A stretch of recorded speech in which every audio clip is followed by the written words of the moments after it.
Arkadaşlar merhaba. Covid-19 salgınına yönelik video serimize başlıyoruz. Kendi başımıza alabileceğimiz tedbirleri konuşacağız. Sağlığımız bizim kıymetli varlığımız. Sağlığımızı korumak akıllıca ve güzel bir iş. Son dönemde çok gündemde olan süper bir baharat var. Zerdeçal. Bizim de konumuz, zerdeçalın bize faydaları. Zerdeçal bağışıklık sistemimizi destekleyen, güçlendiren süper bir baharat. Zerdeçal ile ilgileniyoruz, çünkü salgın günlerinde, hepimiz bağışıklık sistemimizi güçlendirmek istiyoruz. Normal olarak, videonun sonunda, birbirinden kolay ve faydalı zerdeçal çayı tarifleri de var. Tariflerden birini siz de kullanabilirsiniz. Arkadaşlar dikkat edelim. Zerdeçal bir besindir. İlaç değildir. Zerdeçal sağlığımızı korumak için anlamlıdır. Herhangi bir şekilde hastalandığımızda ise, tedavi için hastanelere ve sağlık kurumlarına gidelim. Zerdeçal bir ilaç değildir. Peki zerdeçal nedir?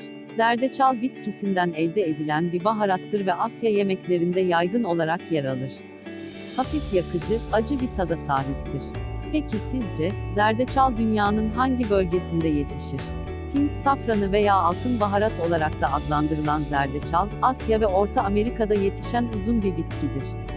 Baharat reyonlarında gördüğünüz zerdeçal, bitkinin köklerinden oluşur. Şifalı bir besin olarak kabul edilen, zerdeçalın faydaları nelerdir? Karaciğeri güçlendirir ve karaciğerden toksinlerin atılmasına yardım eder.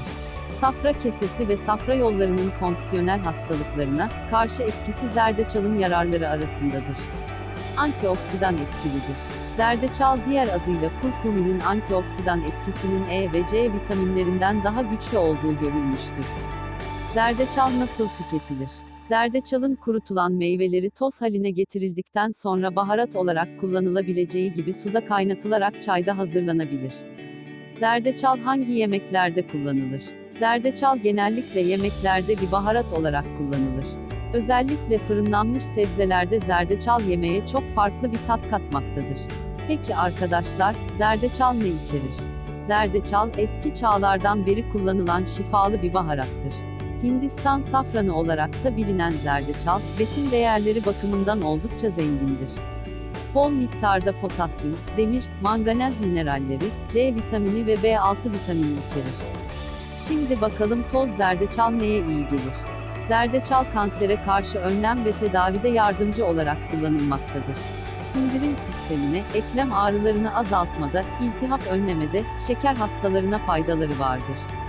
Karaciğer rahatsızlıklarına iyi gelen zerdeçal, antioksidan olduğu için vücutta biriken zararlı maddelerin dışarı atılmasını sağlar. Ayrıca soğuk kış günlerinde bağışıklık sisteminizi güçlendirmesi için zerdeçalı çay olarak da tüketebilirsiniz. Zerdeçal çayını hazırlamak için kaynattığınız 2 bardak suya 1 çay kaşığı zerdeçalı katıp demlenmesi için 9 ila 10 dakika bekleyin. Eğer tadını beğenmezseniz bal veya limon katabilirsiniz. Zerdeçal nasıl muhafaza edilir? Şimdi de zerdeçalı muhafaza etmeyi öğrenelim arkadaşlar. Rendelediğiniz zerdeçalı temiz ve kuru bir buzdolabı poşetine koyarak buzdolabında saklayınız. Zerdeçalı diğer baharat çeşitlerinde olduğu gibi, rutubetsiz ve karanlık yerlerde saklamaya özen gösteriniz. Zerdeçalı güneş görmeyen, ışık almayan bir ortamda cam kavanozun içerisinde de saklayabilirsiniz. Peki zerdeçal tozu ne renktir? Zerdeçal, doğal sarı turuncu rengi ve hoş aroması ile birçok tarifte yer alabiliyor.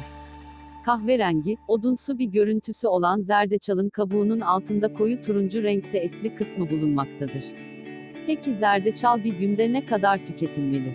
Zerdeçalı günde kaç kaşık tüketmeliyiz? Günde yarım tatlı kaşığı zerdeçal, yaklaşık 21 günde insülin direncini kırar. Zerdeçalda hangi vitamin var?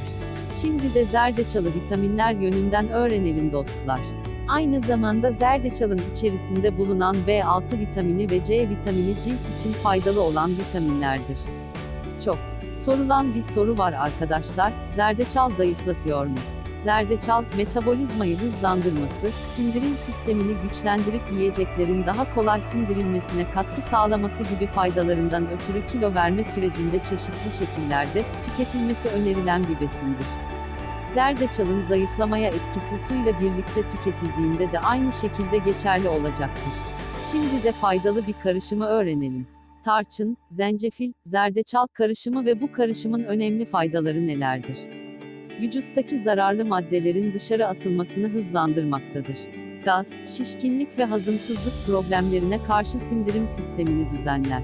Obezite tedavilerinde sıklıkla kullanılmakta olup fazla kilolardan kurtulmanıza yardımcı olur. Gelelim zerdeçalın cilde olan faydalarına. C vitamini başta olmak üzere çeşitli vitamin ve mineraller taşıyarak kolajen adı verilen ve cildin elastikiyetini artıran maddenin salgılanmasına yardımcı olur. Yaşlanmayı geciktirir. Zerdeçal ve zerdeçalla hazırlanan cilt maskesinin içinde yer alan diğer malzemelere göre, zerdeçal cildin beyazlamasına yardımcı olur. Cilt lekelerine çok iyi gelir. Peki bir başka soruya bakalım, zerdeçal bağırsakları çalıştırır mı? Şimdi de zerdeçalın sindirim üzerindeki faydalı etkisini öğrenelim. Besinleri sindirmede de önemli bir rol oynayabilir. Baharat, antioksidan ve anti-inflamatuar özelliklerinin bir sonucu olarak sağlıklı sindirime katkıda bulunabilir. Bu baharat aynı zamanda irritable bağırsak sendromu, IBS, tedavisi olarak da araştırılmaktadır. Peki kurkumin tozu nedir?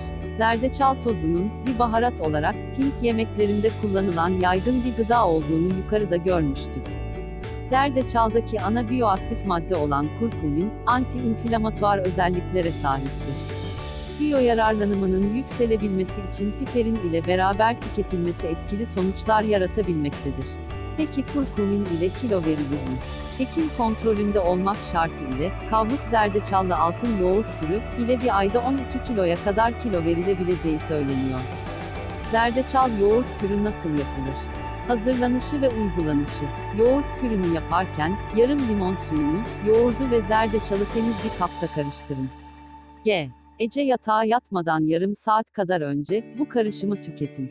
Zerdeçal bulamadıysanız kürü, bir çay kaşığı hakiki pul biber ile de yapabilirsiniz. Zerdeçalın faydalarına daha yakından bakalım şimdi de. Safra kesesi ve safra yollarının fonksiyonel hastalıklarına karşı etkisi, zerdeçalın yararları arasındadır. Zerdeçal antioksidan etkilidir.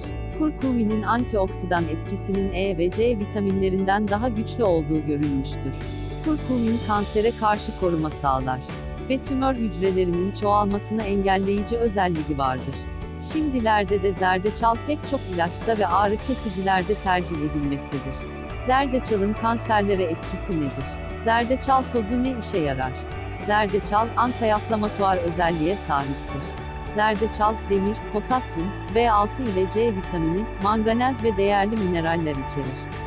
Ayrıca zerdeçalın romatizma, deri sağlığı, sindirim, bağışıklık ve hatta kansere karşı etkili olabileceğini gösteren bulgular var. Unutmayalım, zerdeçal bir ilaç değil, faydalı bir bitkidir. Tüm hastalıklarımız için hekimlere başvuralım. Zerdeçal bir besindir. Sağlığımızı korumak için anlamlıdır. Herhangi bir şekilde hastalandığımızda, tedavi için hastanelere ve sağlık kurumlarına gidelim. Dikkat edelim, yüksek miktarda zerdeçal kullanımı zararlıdır. Peki zerdeçalın zararları nelerdir? Zerdeçalın yan etkileri çok fazla görülmemiş olsa bile bazı kişilerde mide rahatsızlıkları, bulantı, baş dönmesi ve ishal yapabilmektedir. Kaydedilen bir raporda, çok yüksek miktarlarda zerdeçal takviyesi kullanan bir kişi, günde 2 kez tehlikeli şekilde anormal kalp atışı yaşamıştır. Şimdi, size videonun başında söylediğim tariflere birlikte bakalım. Tarif 1. Ender Saraç zerdeçal çayı nasıl yapılır? Zerdeçal çayının ömrü uzatan, vücuttan toksin atan, genç ve diri kalmaya yardımcı olan, vücuttaki şişlikleri ve ödemi temizleyen müthiş bir çay olduğunu belirten Doktor Saraç, şunları kaydetti. Zerdeçal çayının yapılışı çok basit. Bir büyük bardak oldukça kaynar suya bir tatlı kaşığı toz zerdeçal ve bir tatlı kaşığı kadar da rezene tohumu koyuyorsunuz. 4 ila 5 dakika kadar demleniyor. Demlendikten sonra bunları süzüyorsunuz ve içerisine sadece 6 ila 7 damla taze limon damlatıyorsunuz. Tadı buruk gelir içemem diyorsanız, 2 çay kaşığı kadar da kaliteli bal koyabilirsiniz. Bu ılındıktan sonra her sabah aç karnına, yudum yudum tadına hissederek içiyorsunuz. Sonrasında kahvaltı yapabilirsiniz.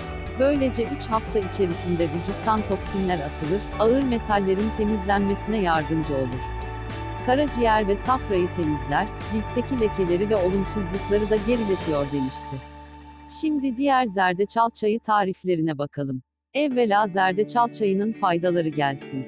Anti-inflamatuar özellikler taşıdığından eklem ve kas ağrılarına iyi geliyor. Çok güçlü bir antioksidan olan zerdeçal çayı vücuttan ödemlerin atılmasını sağlıyor, bağışıklık sistemini güçlendirerek hastalıklarla savaşıyor. Şimdilerde de zerdeçal, pek çok ilaçta ve ağrı kesicilerde de tercih edilmektedir. Tarif 2. Taze zerdeçal çayı nasıl hazırlanır?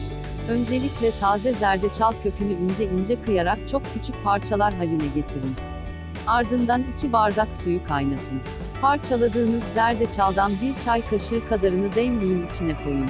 8 ila 10 dakika kadar demlenmesini bekleyin. Demlenme işlemi tamamlandıktan sonra çayı süzün. İçerisine biraz bal veya bir dilim lime ekleyerek içebilirsiniz. Afiyet olsun. Zerdeçal çayı ne zaman içilir? Tarif 3. Toz zerdeçalı ve zencefil çayı nasıl yapılır? Bir demlikte önce suyu kaynatın. Su kaynadıktan sonra içine sırasıyla toz zerdeçalı ve zencefili ekleyin. 10 dakika demlenmesini bekleyin. Demlendikten sonra çayı bir süzgeç yardımıyla bardağa alın ve biraz ılıdıktan sonra şifa niyetine için. Tarif 4. Şimdi pratik bir tarif verelim. Zerdeçal suyu nasıl yapılır öğrenelim. Yapılışı: bir su bardağı kadar suyu kaynatın ve ılımaya bırakın. Su ılındıktan sonra içine toz ya da taze zerdeçalı ve bir tutam karabiberi ekleyin. Eğer taze zerdeçal kullandıysanız, bir süre demlenmesini bekleyip taneleri içinden çıkarın. Eğer toz zerdeçal kullandıysanız, bir kaşıkla güzelce karıştırıp ılıkken afiyetle için. İşte bu kadar. Peki, bu zerdeçal suyunu yapmak size neler kazandıracak?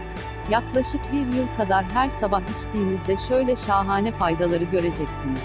Vücutta oluşacak iltihaplanmaları önlüyor, var olan iltihaplanmaların hızlı bir şekilde iyileşmesini sağlıyor. Tarif 5. Son olarak, zerdeçal kökü çayı nasıl yapılır? Eğer kökünü aldıysanız kendiniz parçalayarak toz haline getiriyorsunuz. Eğer tozu varsa 1 çay kaşığı yeterli olacaktır. İlk önce 2 bardak suyu bir demlikte kaynatıyorsunuz.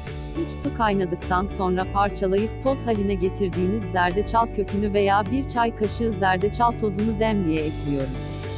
3 su kaynadıktan sonra parçalayıp toz haline getirdiğiniz zerdeçal kökünü veya 1 çay kaşığı zerdeçal tozunu demliğe ekliyoruz. Son olarak 8 ila 10 dakika demlenmesini bekleyip içebilirsiniz. Eğer tadından hoşlanmazsanız içine biraz bal ve limon da ekleyebilirsiniz. Zerdeçal çayı şifasıyla beraber, sizin için hazır. Afiyet olsun.